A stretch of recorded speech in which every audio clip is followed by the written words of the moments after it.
o suali bize ne yığıbsaydı? Bugün Zerzur'da gün. Yok bugün Ne şiir? Dedik çıkar bütçe bugün. Güneşlikti. Sadece oldu maşallah. Dedik gidelim çeken geri kalkın görüp bir kengerin dadına bakarım. Bak hakikat. Bak. Gel bak maşallah. Bakın kengeri ne şiir ne yığıbsaydı? Maşallah önce bir kenger gel. Kenger yığıbsa. Gel, gel, Suali de çekin. suali turati adamdı bilir ne yığar ne şekil çıkardır kengerini arda oğlar. Kur'an maşallah. Bu kenger. Ha bak. Allah.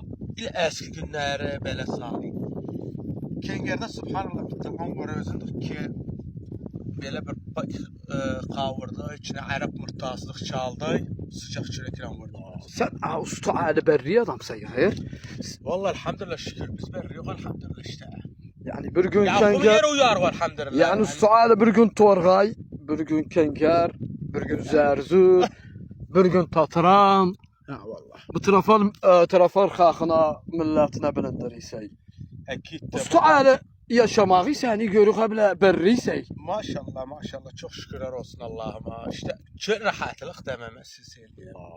Ama kıssası çok rahatlıktır. Bak torbasına, ne kadar yığıbsa sual takriben. Vallahi işte nadariyen böyle hesaplen bir 10 kilo çıkar. Maşallah. Bes maşallah yok da içinde bizlerin adıflı bu böyle pay. Maşallah. Buradan taban saygı selamlarım olsun. Bütün Trafar milletine, bizi təbəələyen dostlarımıza saygı selamlarım olsun. Bütün Müslüman dünyasına deyirəm Ramazanınız mübarək olsun, saygı selamlar olsun. Hamınıza sağ olun, var olun. Rahmet atayım.